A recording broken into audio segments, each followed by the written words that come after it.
आप देख रहे हैं बेंगलुरु अखबार और मैं हूं आपके साथ अशफाक अहमद सिद्दीकी।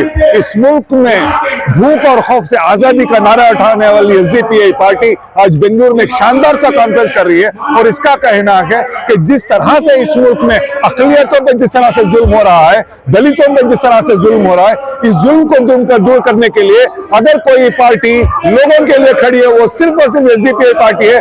बाकी जितनी पॉलिटिकल पार्टियां अपने आप को सेक्युलर पार्टियां कहते हैं वो भी पैसे कमाने वाली पार्टियां हैं, बीजेपी के साथ मिलीभगत करने वाली पार्टियां। इस बात को कहना था एसडीपीआई के नेशनल प्रेसिडेंट फैजी साहब ने, जिन्होंने आज अपने इफ्तिताही खिताब में बताया। फिर जितने यहाँ पर लोग हैं इन तमाम ने क्या कहा और पर्टिकुलरली फैजी साहब से हमने बात की आइंदा आने वाले चुनाव के बारे में। सबसे बड़ी ब्रेकिंग न्यूज ये है कि एसडीपीआई पार्टी जब इलेक्शंस आएगी तो तैयार है अलायंस के लिए जो सेक्युलर पार्टियां हैं। आइए इस प्रोग्राम को हम देखते हैं। 2023 के इलेक्शंस में क्या एसडीपीआई सेक्युलर पार्टियों के साथ मिलकर इलेक्शन लड़ेगी, बीजेपी को दूर करने के लिए, या खुद लड़ेगी? इसमें हमको ऐसा एक जिद नहीं है, हम सिर्फ खुद लड़ेंगे बोल के। अगर एक मतलब एक जुनून एक डिस्कशन है तो किसी सेकुलर पार्टी के साथ अलायंस के लिए एसडीपीआई रेडी है। इसमें हमको नहीं है बोल के कि जिद नहीं है। सेकुलर तो बहुत नहीं है, यहाँ पे तो सिर्फ जेडीएस और कांग्रेस है, ये दोनों है। बेंगलुरु में ये जो अजीमुशान अवामी इख्तिदार कॉन्फ्रेंस मुनक़िद है लिंगराजपुरम में प्रेजर टाउन के पास, ये एक मिसाली कॉन्फ्रेंस है जिसमें हजारों के लेडीज, यूथ्स और उलमा इकराम के अलावा नौजवान जमा है। और यहाँ पर हमारे नेशनल प्रेसिडेंट एम के फैजी साहब और स्टेट प्रेसिडेंट अब्दुल मजीद साहब के अलावा वाइस प्रेसिडेंट एम के BM कामले साहब और हमारे स्टेट जनरल सेक्रेटरी भास्कर प्रसाद साहब पुट्टनजय सब ये तमाम तशरीफ लाए हैं। असल मकसद क्या है, अवाम के अंदर एक सियासी बेदारी पैदा करना है। सिर्फ इंतखाबात में इलेक्शन देना ही हमारी जिम्मेदारी नहीं है, बल्कि मुल्क के हालात में हमारी हिस्सेदारी होनी चाहिए। कॉन्स्टिट्यूशन को बचाने के लिए, फंडामेंटल राइट्स को बचाने के लिए, अक़लियतों के मसाइल को हल करने के लिए हमें मुज्तमा होना है। ये सिर्फ मुसलमान नहीं, दलित, मुस्लिम, अवाम तमाम मिलके सियासी तौर पर बेदार होके ही हम अपने मसाइल को हल कर सकते हैं। इसलिए ये कॉन्फ्रेंस एजेंसी से यूज कर इलेक्शन जीतते हैं लोग। अगर जीत नहीं सकते तो क्या करते हैं मालूम है? इलेक्शन जीत नहीं सकते तो क्या कर सकते हैं? बीजेपी खरीदते हैं। ये लास्ट ಕಳೆದ 8 ವರ್ಷದಲ್ಲಿ ಬೇರೆ ಬೇರೆ ಪಕ್ಷಗಳಿಂದ ಬಿಜೆಪಿಗೆ ಹೋದ ಎಂಎಲ್ಎಗಳ ಸಂಖ್ಯೆ 406। 406 दूसरे पार्टी को आप वोट डालने वाले एमएलए 406 एमएलए बीजेपी को ज्वाइन किए। कितने बड़े बड़े सेक्युलर लीडर, SM कृष्णा जैसा एक secular leader Congress chief minister बनाया, गवर्नर बनाया, फॉरेन अफेयर्स मिनिस्टर बनाया, राज्यसभा सब कुछ दिया। उसके बावजूद भी ये एज में बीजेपी को चला गया।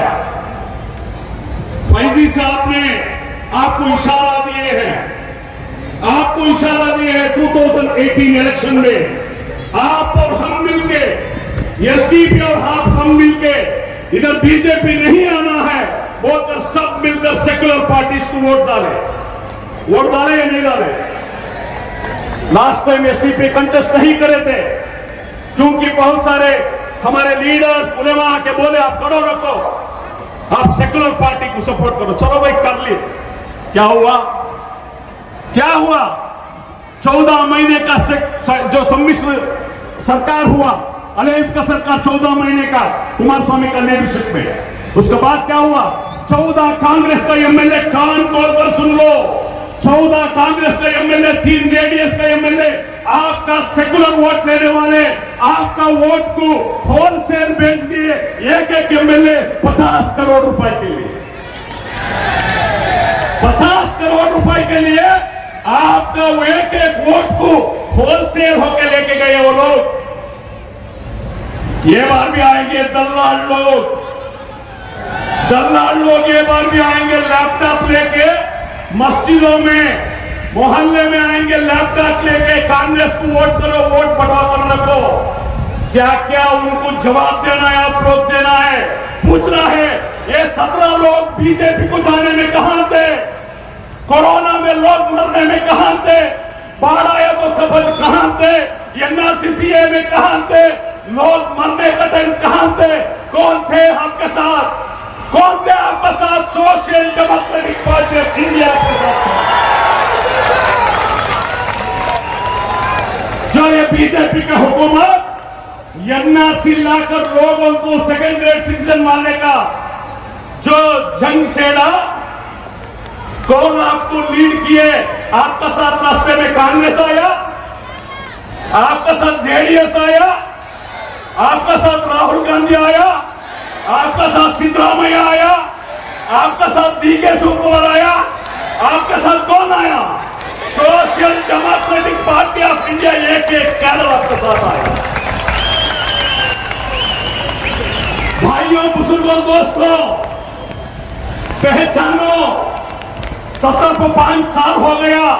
ये जो पूरे पॉलिटिकल पार्टी हम लोग को बर्बाद कर दिया, गुलाम कर दिया, हम लोग को गुलामी दे दिया, जुल्म किया। क्या क्या किया इन लोगों ने?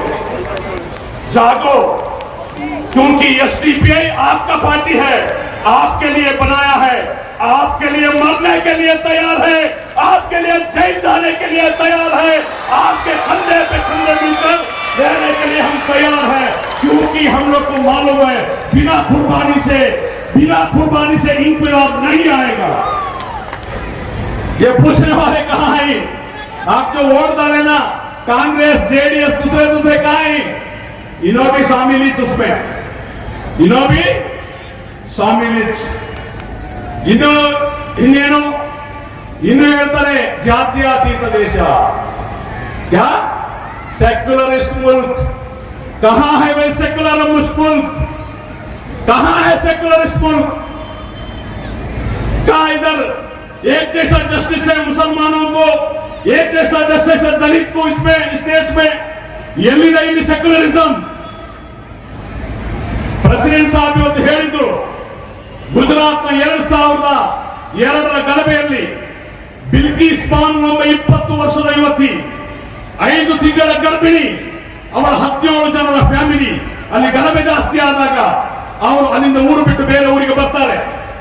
ಅಲ್ಲಿ ಅವರ ಅಕ್ಕಪಕ್ಕದಲ್ಲಿರುವಂತಹ ಸಂಘ ಪರಿವಾರದ ಗೂಂಡಾಗಳು ಬಿಲ್ಕಿಸ್ ಬಾನು 5 ತಿಂಗಳ ಗರ್ಭಿಣಿಯ ಮೇಲೆ, ಬಿಲ್ಕಿಸ್ ಬಾನುವ ತಾಯಿಯ ಮೇಲೆ, 5 ಅವರ ಕುಟುಂಬದ 5 ಹೆಣ್ಣು ಮಕ್ಕಳ ಮೇಲೆ ನಿರಂತರವಾಗಿ ಬಲಾತ್ಕಾರ ಮಾಡ್ತಾರೆ. बिल्किस बानो अंತಾರೆ, ನಾನು ಗರ್ಭಿಣಿ, ನನ್ನನ್ನು ಬಿಟ್ಬಿಡಿ चाचा, मुझे छोड़ दो। बाजू का घर का चाचा थे, चाचा मुझे छोड़ दो। रात करे ने उन लोग 5 लोगों को बलात्कार किए, रेप किए और 14 लोगों को कत्ल किए। 14 ಜನರನ್ನು ಕೊಲ್ತಾರೆ। बिल्किस बानो का 17 फैमिली में 14 लोगों को मारते हैं, सिर्फ 3 लोग बचते हैं, बिल्किस बानो और एक आदमी और एक 3 साल का बच्चा। 14 ಜನರನ್ನು ಕೊಂದ, 5 ಜನ ಹೆಣ್ಣು ಮಕ್ಕಳಿಗೆ ನಿರಂತರವಾಗಿ ಬಲಾತ್ಕಾರ ಮಾಡಿಕೊಂಡ ಆ 11 ಜನ ಆರೋಪಿಗಳಿಗೆ ಗುಜರಾತ್ನ ಸರ್ಕಾರ ಸಮಾಧಾನ ನೀಡಿ ಹೊರಗೆ ಬಂದಾಗ ಈ ಸಂಘ ಪರಿವಾರದ ಗೂಂಡಾಗಳು ಹೂವಿನ ಹಾರ ಹಾಕಿ ಅವರನ್ನು ವೆಲ್ಕಮ್ ಮಾಡ್ತಾರೆ ಅಂತಂದ್ರೆ ಈ ದೇಶ ಎಲ್ಲಿದೆ ಜಾತ್ಯತೀತತೆ? ಎಲ್ಲಿದೆ ಈ ದೇಶದಲ್ಲಿ ನ್ಯಾಯ? कहां है जस्टिस?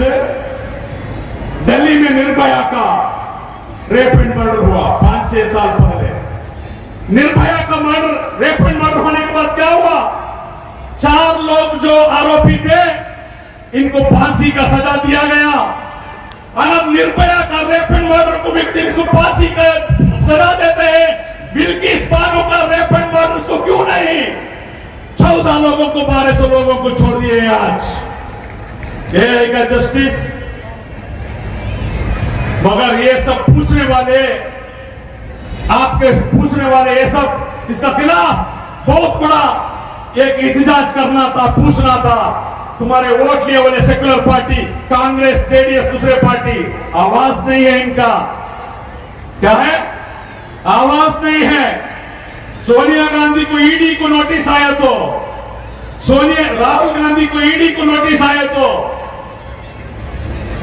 हमारे डीके शिवकुमार को ईडी को नोटिस आया तो मुसलमान लीडर सभी मिलकर पूरा इंडिया में एहतजाज करते हैं, मगर रसूल को गुस्ताखी की है तो ये जो विक्टिम्स, रेप विक्टिम्स को जो रिहा करे तो कहां ये प्रोटेस्ट? ये है कांग्रेस, आप लोगों को बर्बाद करेगा ये, आप लोग हमारे आने वाले नस्ल को बर्बाद करेगा ये लोग।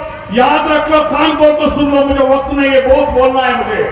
ये जो बिल्किस बानो को होने के बाद मुझे नींद नहीं आ रहा है, 4-5 दिन से मुझे नींद नहीं आ रहा है, सही बोल रहा हूं, मैं दर्द महसूस कर रहा हूं। कौन सी इंडिया में हम जी लेकर है? मगर अफसोस इस बात की है, समझते नहीं ये कौन, फिर भी जाते हैं कांग्रेस को, फिर भी जाते हैं बीजेपी को, फिर भी जाते हैं जेडीएस को। कब सुधरेंगे आप लोग? 13 साल से रात दिन ये लोग मेहनत कर रहे हैं, हमारे कारकुन आपके लिए मर रहे हैं। कोरोना के टाइम में आपका जनाजा उठाया, क्या क्या नहीं किया आपके लिए? रात दिन आपके बारे में सोचते हैं, आपके बारे में फिक्र करते हैं, एक एम्पावरमेंट के बारे में फिक्र करते हैं, एक सेकुलर मुल्क के बारे में फिक्र करते हैं, मगर पहचानते नहीं लोग। पहचानना है, क्योंकि आने वाले हमारे नस्ल के लिए इस पार्टी को आप बचाएंगे नहीं, इस पार्टी को आगे बढ़ाएंगे नहीं, हमारे आने वाले जनरेशन बहुत मुश्किल में आ जाएगा। तो इसलिए social democratic party of India खुद एक ही पार्टी है, वाहद पार्टी है। आपका दुख में, आपका दर्द में, आपका साथ कंधे कंधे मिलाकर रहने वाला अगर पार्टी है तो सोशल डेमोक्रेटिक पार्टी है।